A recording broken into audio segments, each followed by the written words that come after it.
I suppose as a writer and a director of pantomimes, one thing that has surprised me is just the longevity of that being sometimes people's first experience of seeing live theatre. And it doesn't matter whether it's going into a school or whether it's the case of a school having a trip to come to a theatre to see a pantomime, it's still really relevant today as the first experience that children get watching live performance. We're so used to iPads and things on the phone that you can pause, you can stop, you can interrupt, you can rewind and do that.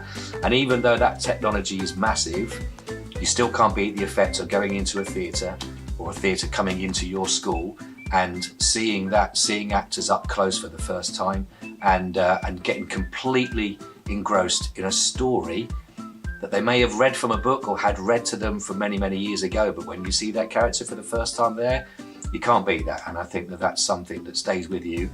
And if we can get that right, get that involvement from the very beginning, then there's no reason why people will ever stop going to the theatre, because they love it that much, they'll always return, which is brilliant.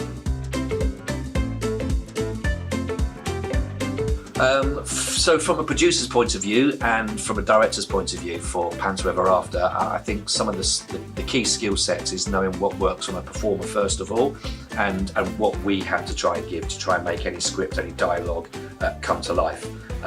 So I've been there, done that from the acting side of things. So now, and also I think from an audience point of view, you know when you've seen a good show, you know what works, you know when you feel engaged and when you feel involved in something. And I think if you can try and create that on the stage itself there, knowing how you would feel if that was to happen on the stage, what surprises that you can bring, how intense you can make a moment, then I think that's certainly a big thing in trying to been there, know how that works, know how it makes you feel. So how can we now achieve that again? How can we make that happen again with other people on the stage?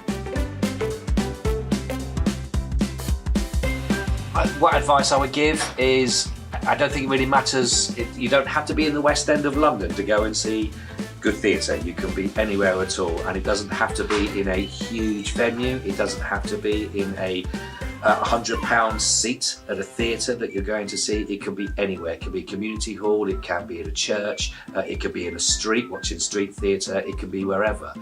Good performances, good theatre, you don't have to pay top dollar for to actually experience it or to see it. So what I would say is, wherever it is on at, wherever you get the opportunity, go and see as much as you possibly can, and whatever community groups, whatever is taking place, if it's within your remit of what you want to have a go and experience it, get involved as much as you can. The more you can get, I think, with experience, performing or reading in front of as many people as you can, that is the best thing to have, I think, as a skill set under your belt. Just get out and do it, enjoy it. I think there's one thing to add, and that would be, even if you start off from a writing point of view and it leads on to a performance for yourself there, don't worry, you know, wherever you end up doing, if it's within a remit of something like doing, some people go into doing something in the arts and actually find themselves being more involved backstage. And if that ends up being where your skill set works and you still enjoy it, then that's great. I don't think have a definite plan of, I must achieve trying to do this, because some things will take you down a different alley and you can have a go at something else and go, actually, I really enjoy that a bit more.